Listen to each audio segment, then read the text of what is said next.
Oh, what you doing? What you do? What you doing? What you do?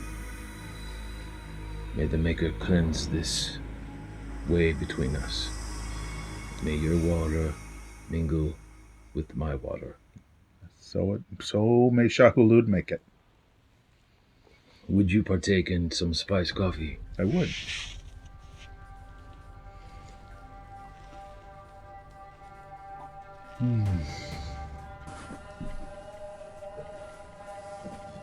What you doing? What am I doing? I'm doing fine. You doing? You doing fine? I do fine. What you doing? What you doing? What you doing? You doing You doing it? What you do? What you doing? it? Doing 24/7, 365. Listen, we're introducing our new segment. I'm Jesse, I'm Paul. and this is What You Dune, What you doing? where we talk about all things Dune. But currently, Dune is the #1 box office hit in the country. So let's talk about Dune world. 2 in the world. Dune 2. Yes, ma'am. Yes, sir. I just turned 50, and we had a big watch party at the movie theater where we had about 10 to probably about least. 15 Yeah, it was a people. In a sold-out theater. Sold out theater, watching Dune that was a ride. It was a big ride. Not often do you feel like you're going on in an amusement park ride when you go to the movie theater anymore, and this was there were some points of this movie that took us there, especially the worm riding scene, I think. They released that. You probably might have seen that on YouTube or Facebook or somewheres all, because they released that as an extended trailer.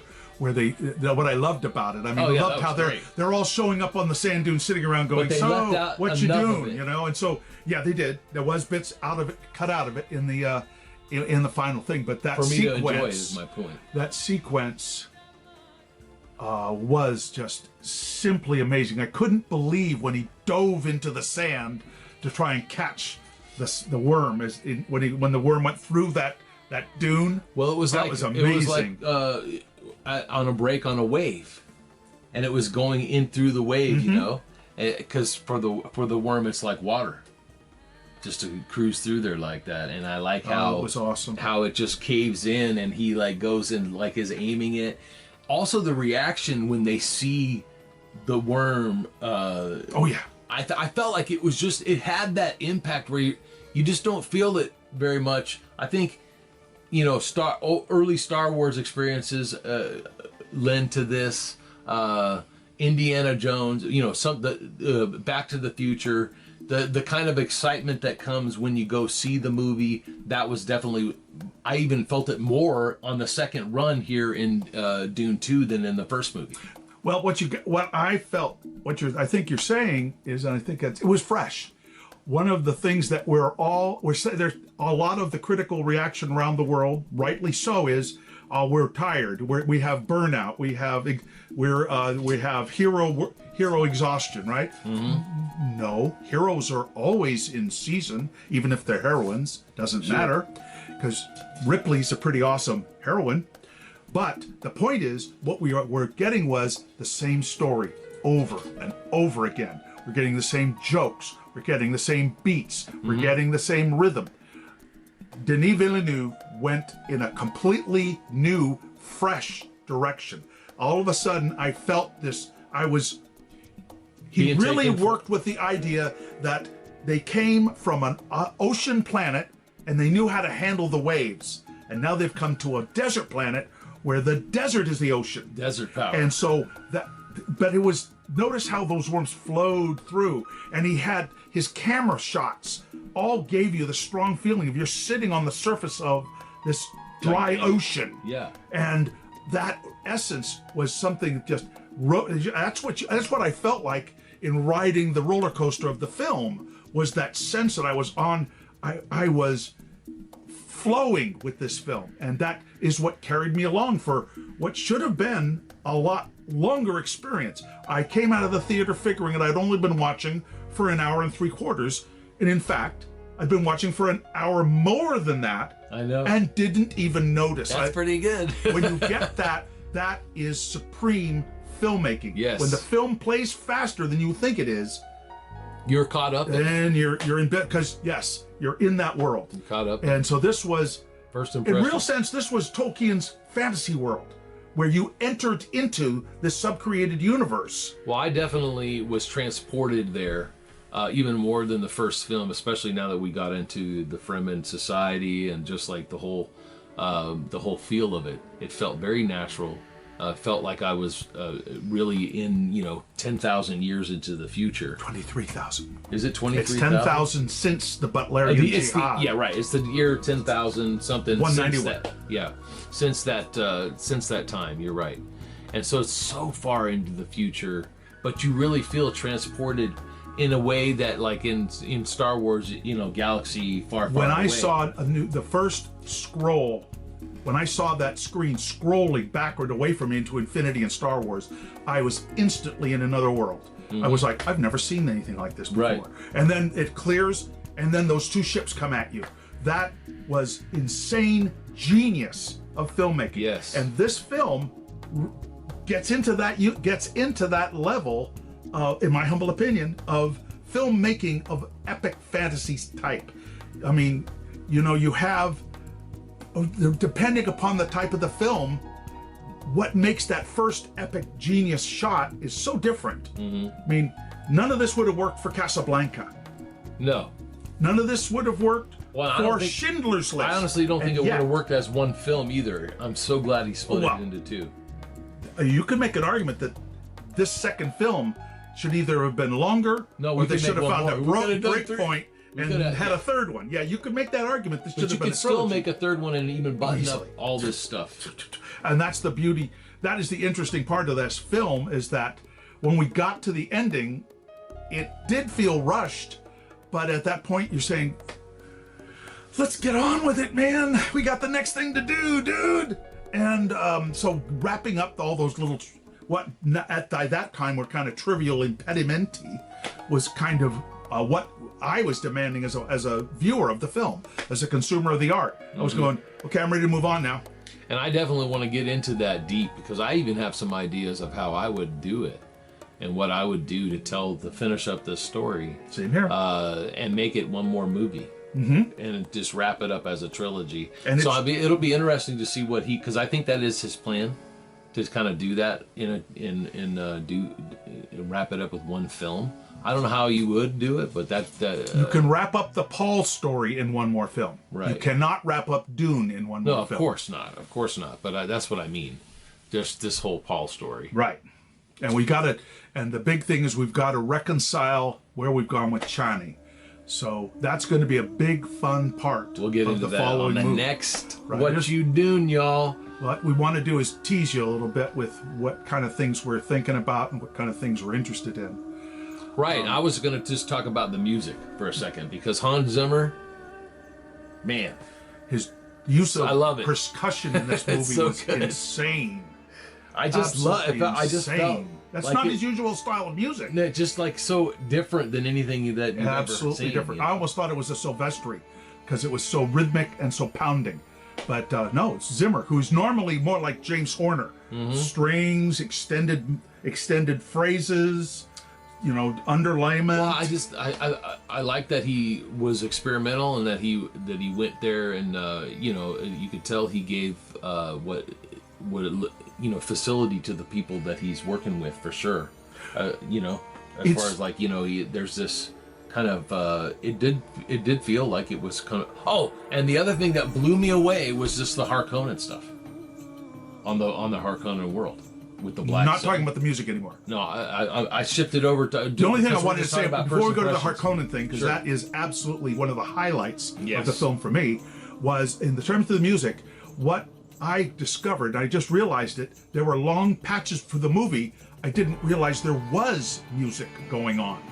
Mm-hmm. And the only Because it was other like time that atmosphere. ever happened was watching Fellowship of the Ring. That's the only other time Right. I forgot I was listening to a soundtrack as well as watching action and hearing dialogue and sound effects, because the music was so well attuned to what I was watching and what I was otherwise hearing that I lost it as a separate element. Sure. And that's art. That is the Mona Lisa, because you can't take the picture apart. It's all of a piece. It's magnificent as a piece of cinematic art. Whatever else you want to say about it, good, bad, or indifferent, as a piece of cinematic art, this has got to be the best picture of 2024. I honestly think that. For sure, 100%. I know there's some good stuff. I hear that Civil War is coming, and that it has a possibility. We'll see. But there's a couple other things that are coming that have a chance. But this has the grandeur that Return of the King had. Truth to tell, it's interesting to compare, because Return of the King had such a green and blue palette, where Dune has such a brown and yellow and red palette. And so the palettes being so different, this looks bleaker. Amazing. This looks bleaker and more forbidding, where Return of the King was, at least the environment was a little, well, we can fall back on, but there's nothing to fall back on. I like how you're equating it to that Lord of the Rings experience, because honestly, I didn't have that same experience with the Hobbit movies, even though Peter Jackson made them. Compared to the Lord of the Rings release and what the passion and the production value and everybody's involvement in it, you could see that in Dune, everyone that's involved in this project, it was like you could tell they were wrapped up into it. So that is what makes stuff that lasts for a very long time. And what I love about this, what especially that whole color change when you get now we should move to the Harkonnens. Yes. Harkonnen, where you see the black sun. And just that footage when you see that society and how big it was, and just like, they really communicated that kind of lost, darkness, total devotion from a people, towards and how it permeates everything that they do. It was so otherworldly. It was like the universe in negative. It was crazy. It was like you were instead of having a positive image, all of a sudden you're looking at a negative. All the blacks are white and all the whites are black, and there's no color. And that starkness was far more effective, I'm sorry to say it, than Lynch's use, because he allowed color into the Harkonnen world, and that blunts the effect. That blunts the effect of the we've got to look at the Harkonnens as complete villains, I guess, in this. I always prefer villains that are a little bit nuanced, maybe. There were a couple of scenes where Austin Butler was able to inject a little bit of humanity into Fade. But they didn't give him much chance. This guy did great. I thought as Fade. Well, I was very afraid. I can't remember this guy's name right now, but he's liked. A lot of people like this guy. The guy that played Fade right now. Austin Butler. Oh, the guy who played Elvis. Okay, he played Elvis. He played Elvis, right? Elvis was fighting Willy Wonka. Think of that. Which Elvis is this? The one that was the Baz Luhrmann with Tom Hanks. Really? Yes. Man, that's the same guy. He did. I am astounded. I was watching it going, okay, I've seen him do Elvis now, and of course I haven't seen Wonka yet because I'm going to, but that's another great film, by the way, from what I'm hearing. Well, that's Timothée Chalamet. Yeah, no, that's what I'm saying. But what he goes from that to Paul, and Austin Butler goes from Elvis to Fade, and I went, this is wild. Yeah, these guys. I mean, the way they whacked these things, the way people were cast against type, really. Mm-hmm. I mean, with it shows that the diversity. Jason Momoa cast as Duncan Idaho. Oh, he was great cast. It's not really the same kind of character. It's more human. This is the first time he's played an out and out human character since at least Stargate Aquarius. I can turn you on to some stuff. Because most of the DC stuff he's done, he's been a little bit flat. He also did this show called C, which Seed? SEE. Oh, okay. See, where the whole society of a post-apocalyptic society of human beings, they can't see, everyone's blind. Oh, how interesting. Okay. Including him. And that was an interesting... And actually, you know who else is in it? The guy who plays Raban. That's from Guardian of the Galaxy. Batista, Dave Batista. Both these guys are in this other show. you know the anecdote about Batista, they're right? played brothers. Well, you know the anecdote about Batista, right? No. He said, I want to do this because now I won't have to shout at people. Yeah, right. They play similar characters in this. In the Guardians of the Galaxy. In the Sea show. In Sea. Oh, how funny! How funny! Yeah, well, great. Batista was very effective as Raban in the first movie. A little less. He was kind of sidelined in the second movie, but. Well, no, Raban's hard to play because he's really, there's not much to Raban. He's just really a kind of a Batista injected what little humanity you can get in there. Yeah. I mean, I felt bad for him. I actually felt bad for him a little bit. Well, he's just a spoiled kid. And he wasn't. He's a spoiled brat. Fade turned out to be more ruthless, didn't he? Fade is the ruthless one, and once we get into a real deep dive into him, you'll realize that the whole idea of what the Baron is trying to do with him is it makes perfect sense. Is absolutely Messiah. strategic. He sends Raban to just, he does it on purpose. He's wants Raban to destroy everything, and so he can bring in Fade as the savior. But he didn't. That was the plan. Destroy everything, right? No, he messed up. He messed up but and didn't. That was the plan. So and Fade had to come in and finish his part of the job, which messed up Fade's job. It's why Fade fails in the end. Well, and then they lost their mentat, and certain things were. That was early on, though. Right, but that affected their plans as well, because they didn't have that brain around. Yeah, we don't want to go any further in that line because the whole mentat thing is part of the film that we need to talk about much deeper. Which is great, and I like that. I like that, especially with what we got going on with AI and things like that. We're gonna have some, and what's great about these Frank Herbert, this adaptation, and when we start to peel back the layers of this story, you'll see how much more grounded it is in reality as being realistic than a lot of other things that we are getting into as far as fantasy is concerned. There's a lot more realistic tropes that are in reality. That was true of Herbert in the first place.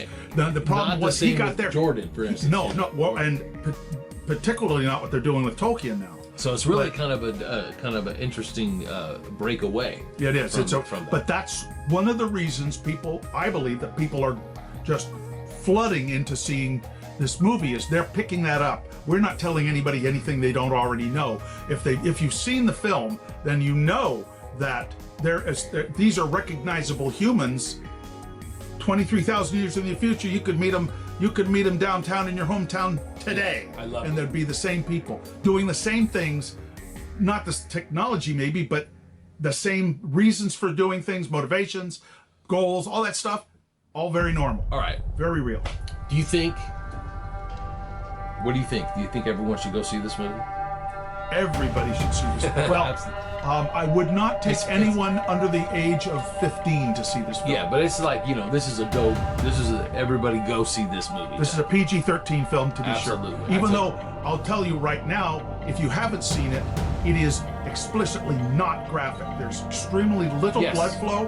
There is absolutely no objectionable physical material. There are strong themes that could be, desperately need to bring up some conversation. Oh, we'll have deep dives on the issues because it is not immune to the Hollyweird problem. It is not immune to it. No, it's showing it exactly. Well, that's why we got a deep dive in it because it's gonna be wonderful. Because so make sure you tune in to What You Dune, everybody. Amen. All right, you good? Yeah. All Until the next time. Until the next time. Unless you've got something else. I got lots else, but that's next time. This time, I'm still Paul. He's still Jesse. And this is What see you later do. when we ask you, what you doing? Fear's the mind killer. I will let it pass over. And only I will remain. We're doing it. We're still recording. That's good. Indeed, these are strange times, my friend. Strange times.